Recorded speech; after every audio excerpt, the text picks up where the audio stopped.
नमस्कार, मैं हूं तुलसी वर्मा। आप देख रहे हैं मध्य प्रदेश की बड़ी बहस। बहुत स्वागत है आप सभी का। देश के साथ साथ मध्य प्रदेश की राजनीति में अब तक का सबसे बड़ा फेरबदल होने जा रहा है। यह बदलाव सिर्फ सीटों की गिनती का नहीं बल्कि सत्ता चलाने का तरीका है। सबसे बड़ा सवाल यह है कि क्या अब महिलाएं सिर्फ वोट देने तक सीमित रहेंगी।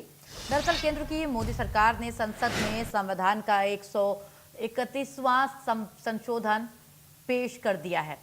वाद विवाद, सहमति असहमति के बीच नारी शक्ति वंदन अधिनियम आने के बाद अब राजनीति का पूरा पावर गेम बदलने वाला है। अब विधानसभा में महिलाओं की सिर्फ मौजूदगी नहीं होगी बल्कि उनकी असली ताकत दिखेगी, उनकी ताकत बढ़ेगी। ऐसे मध्य प्रदेश भी अछूता नहीं रहेगा और सियासत की एक नई तस्वीर देखने को मिलेगी हम सभी को। वहीं मध्य प्रदेश विधानसभा में बैठने के लिए पर्याप्त जगह है और अब ये कहा जा सकता है कि सदन पूरी तरीके से हाउसफुल होने वाला है। अभी विधानसभा में 230 सीटें हैं और बहुमत के लिए 116 विधायकों की जरूरत होती है। फिलहाल सदन में सिर्फ 27 महिला विधायक ही बैठती हैं, लेकिन नए कानून के बाद ये तस्वीर बिल्कुल बदल जाएगी या नई तस्वीर सामने आएगी, ये भी हम कह सकते हैं। और आने वाले वक्त में सीटें बढ़कर 345 हो सकती हैं अगर ये विधेयक पास हुआ, जिनमें से 114 सीटें अकेले महिलाओं के लिए सुरक्षित रहेंगी, आरक्षित रहेंगी। यानी विधानसभा में महिलाओं की संख्या अब के मुकाबले लगभग 4 गुना तक बढ़ जाएगी और सीटें बढ़ेंगी तो सरकार बनाने का जादुई आंकड़ा भी बदल जाएगा।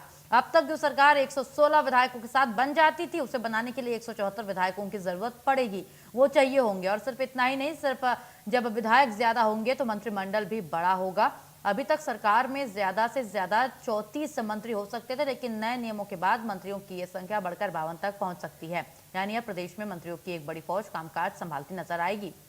ये बदलाव सिर्फ भोपाल की नहीं बल्कि भोपाल की विधानसभा तक ही सीमित नहीं होगा, बल्कि ये आगे अन्य राज्यों में भी लागू होगा और इसका सीधा असर दिल्ली के संसद पर भी साफ तौर पर पड़ेगा। अभी मध्य प्रदेश में 29 सांसद लोकसभा जाते हैं, जिनमें महज 6 महिलाएं ही हैं, लेकिन नए समीकरण के हिसाब से मध्य प्रदेश में लोकसभा की सीटें 29 से बढ़कर 43 हो सकती हैं और 33% आरक्षण के हिसाब से अगर बात की जाए तो अब 14 सीटें महिलाओं के लिए पक्की होंगी। इस बड़े बदलाव को लेकर के बीजेपी और कांग्रेस के बीच बयानों के तीर खूब चले, बयानबाजियां जोर शोर से हुई। कुल मिलाकर अब राजनीति सिर्फ अब पुराने चेहरों के दम पर नहीं चलेगी। असली लड़ाई इस बात की होगी कि कौन सी पार्टी नए चेहरों को मौका देती है और कौन महिलाओं को टिकट देने में बाजी मारता है। अब महिलाएं सिर्फ रैलियों में भीड़ बढ़ाने का काम नहीं करेंगी, बल्कि विधानसभा और लोकसभा में बैठ करके बड़े फैसले लेती नजर आएंगी। और वो दौर आने वाला है जहां आधी आबादी अपनी पूरी हिस्सेदारी के लिए संघर्ष नहीं बल्कि पूरे हक के साथ सत्ता संभालेगी। इसी पर करेंगे आज की बड़ी बहस। पहले इन बयानबाजियों को भी सुन लीजिए आप।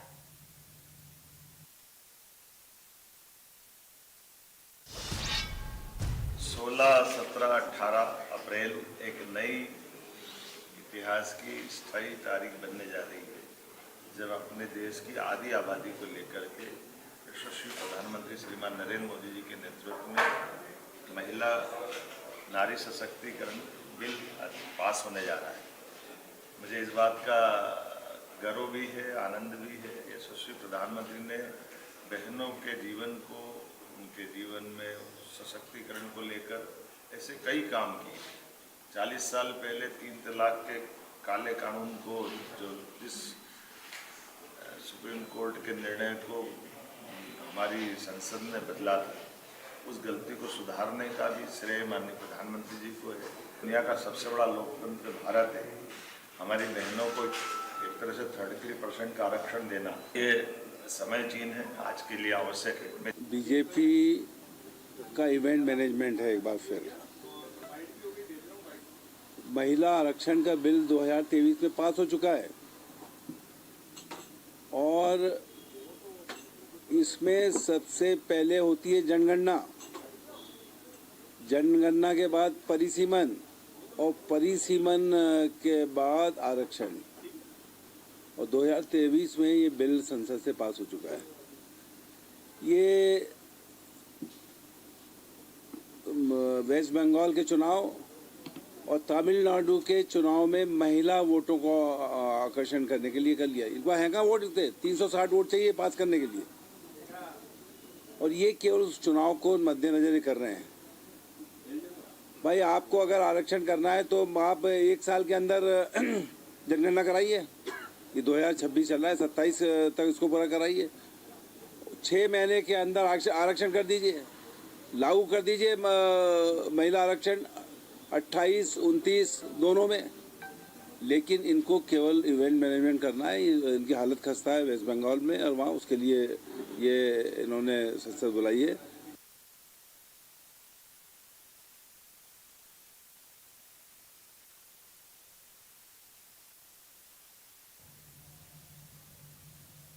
तो चलिए बड़ी बहस की शुरुआत करते हैं। वंदना त्रिपाठी बीजेपी प्रवक्ता हमारे साथ जुड़ चुकी हैं इस बड़ी बहस में, और मेघा परमार कांग्रेस नेता हमारे साथ जुड़ चुकी है। बहुत स्वागत है आप दोनों का, वंदना जी और मेघा जी। सबसे पहले मैं मेघा जी आपका रुख करना चाहूंगी। मुझे ये जानना है कि आखिर कांग्रेस को इस बिल से, इस विधेयक से दिक्कत कहाँ आ रही है? क्या आपके पास महिला नेताओं की कमी है?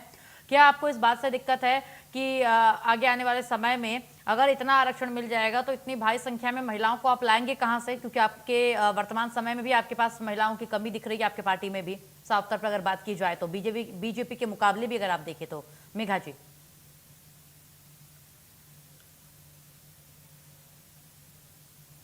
आपकी आवाज नहीं आ रही है मेघा जी मेरी तक। आप प्लीज अपने माइक को एक बार अनम्यूट कीजिएगा। जी बोलिए। ओके, अभी आपको मेरी आवाज आ रही जी है? बिल्कुल आ रही है, बताएं आप। ओके, सो मैं अपना पक्ष रखना चाहूंगी। यदि आप देखते हैं पुराना भी, तो राजीव गांधी जी ने खुद ही पंचायती राज में, यदि आज हम महिलाओं का इतनी भागीदारी देखते हैं तो ये उन्हीं का विजन था। और जब इस तरह की चीजें आती हैं तो आधी आबादी पूरा हक, ये चीज बहुत पहले ही शुरू हो जानी चाहिए थी। ऐसा था नहीं कि संसद भवन या विधानसभा भवन में जगह नहीं थी।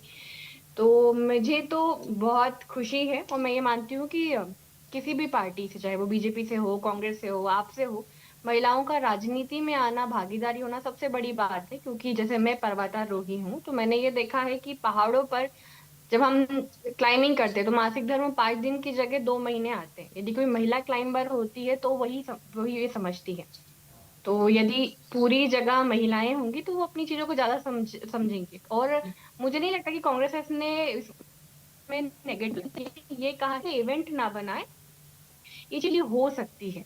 इसे भुनाने की जगह बहुत जल्दी इम्प्लीमेंट करें। तो इवेंट क्या क्या इवेंट हो रहा है ये आप बता दीजिए, क्योंकि वंदना जी भी हमारे साथ जुड़ी हुई हैं, उस पर भी मैं उनसे उनका पक्ष ले ही लूंगी। आपके हिसाब से क्या इवेंट हो रहा है? कांग्रेस ने किसको इवेंट बता दिया? क्या ये जो 3 दिवसीय चर्चा हो रही है ये देखा इवेंट जाए है, तो या प्रधानमंत्री ने जो महिलाओं को नहीं, बुला करके इससे इसके बारे में पहले जानकारी दी वो इवेंट है? मेघा जी, इवेंट का कहने का अर्थ है कि हम चीज को पहले इम्प्लीमेंट तो करें। मतलब हम लोग पहले बहुत तेज ढिंडोरा पीटे, बहुत कुछ बोले और इम्प्लीमेंट ना करें तो वैसा भी अच्छा नहीं है। 6 महीने पहले भी हमने देखा था कि इस तरह से अखबारों में सब छप चुका था। तो जितनी जल्दी प्रोसेस करेंगे उतना जल्दी अच्छा होगा बस। प्रोसेस तो जारी है, तभी तो ये 3 दिवसीय विशेष सत्र आज बुलाया गया, पहला दिन भी बीत गया इसका। मेघा जी, मेरा आपसे यही कहना है। एक जी मिनट।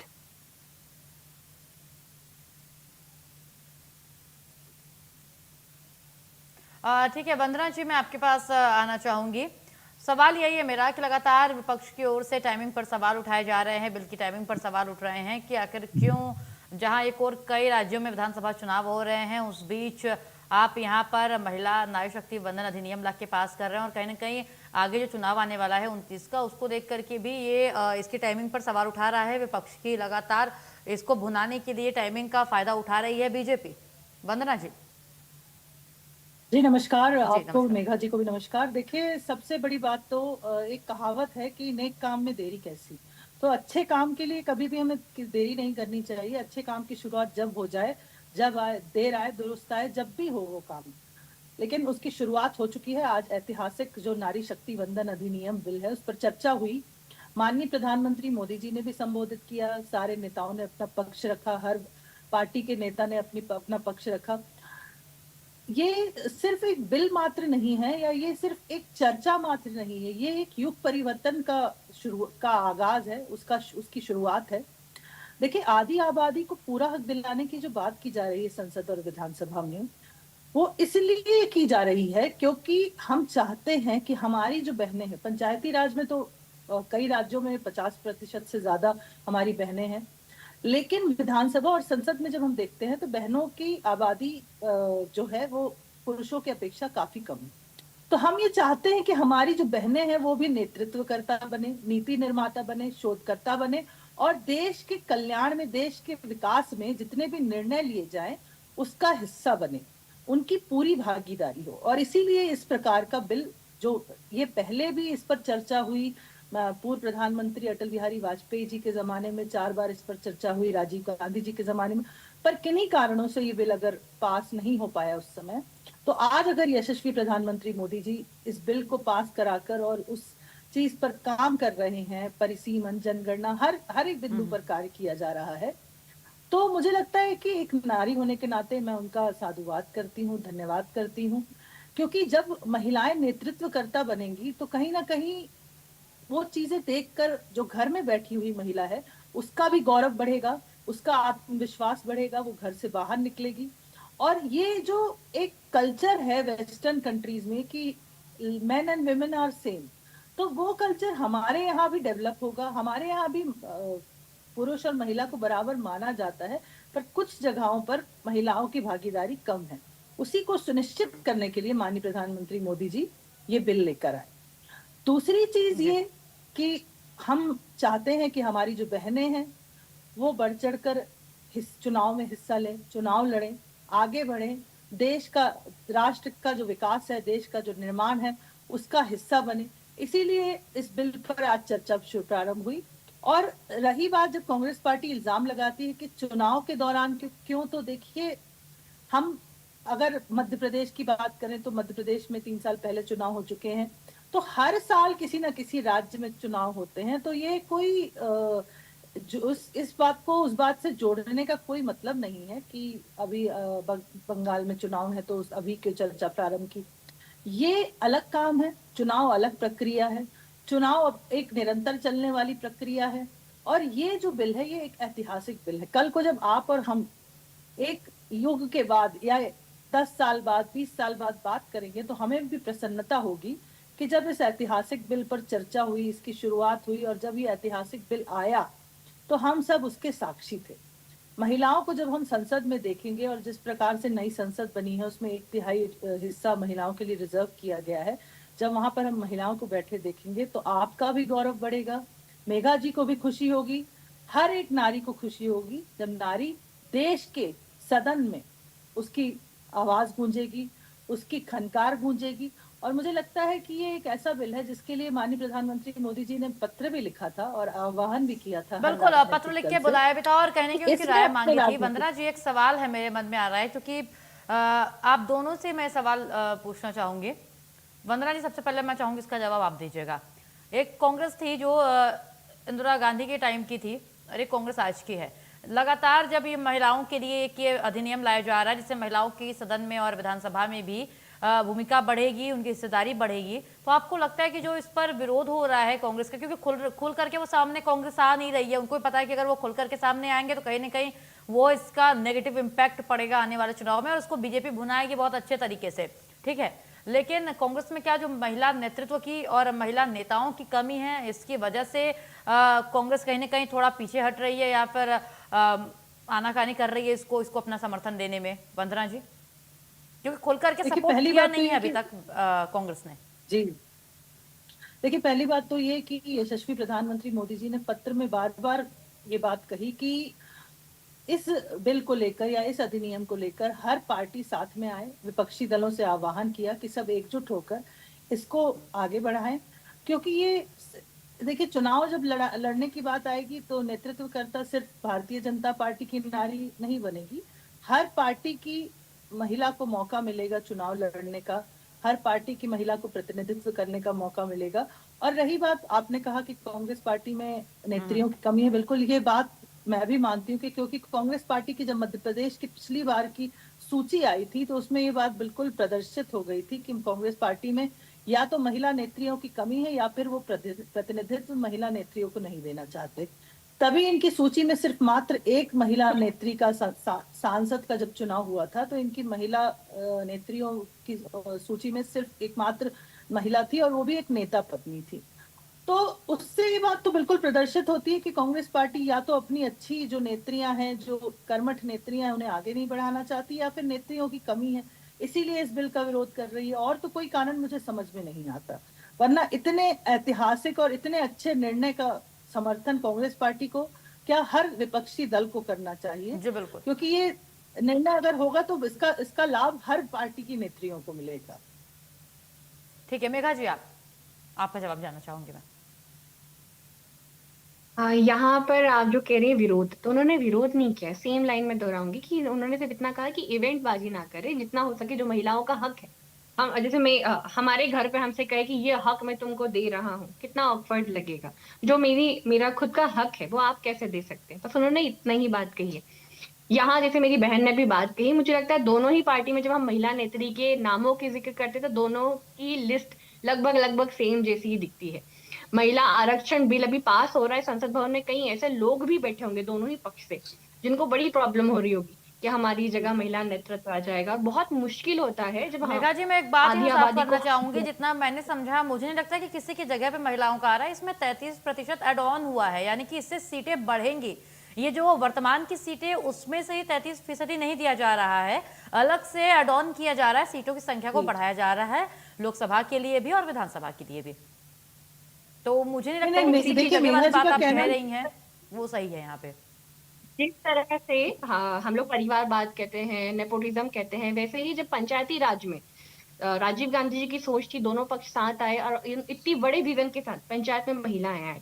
पर आज भी हम यदि देखेंगे कि सबसे बड़ी समस्या जो हम बात कर रहे हैं वो यही आएंगी, जिनको खल रही है ये बात, कि जैसे वहां सरपंच पति आते हैं, यहाँ भी कई दफा ऐसा ही होगा कि विधायक पति और सांसद पति होंगे। जो चेहरा महिला का उपयोग किया जाएगा पर बाकी काम वो करेंगे।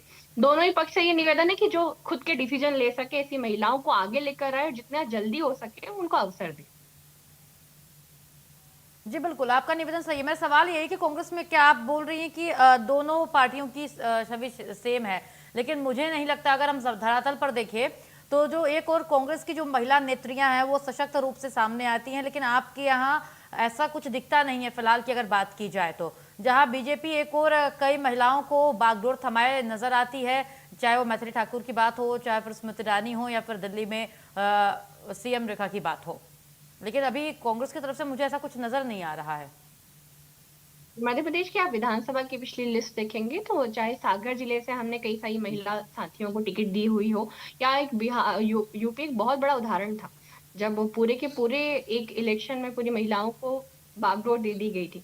तो ऐसा नहीं है कि कांग्रेस डरती है, कांग्रेस में नेत्रियों की कमी है, यहाँ भी उनको चांस दिया जाता है। बस डिविजन कहाँ प्रॉब्लम आती है, दोनों ही पक्ष में जो अंदर बैठे हुए लोग होते हैं उन्हें बहुत डर लगता है, बहुत भय लगता है।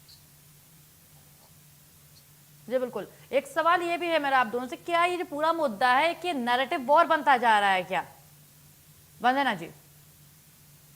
क्योंकि देखिए इसका विरोध तो अगर जो करेगा जाहिर तौर पे बात है कि आम जनता उसके खिलाफ हो जाएगी, क्योंकि इसका विरोध कोई खुले तौर पे, जैसा मेघा जी ने कहा कि अंदर खाने में दिक्कत है, तो सामने कोई इसका विरोध करेगा नहीं, वंदना जी और मेघा जी। लेकिन कहीं ना कहीं अगर विपक्ष इसका समर्थन करता है तो ये पास हो जाता है, तो विपक्ष को इसका डर है कि इसका क्रेडिट जो जाएगा वो प्रधानमंत्री मोदी को जाएगा और मोदी मोदी हो जाएगा हर जगह और बीजेपी के खाते में जाएगा, और इसको 29 के चुनाव में बीजेपी बाकायदा बहुत अच्छे से भुनाएगी। तो कहीं ना कहीं क्या नैरेटिव का जो वॉर है वो नजर आ रहा है क्या, वंदना जी?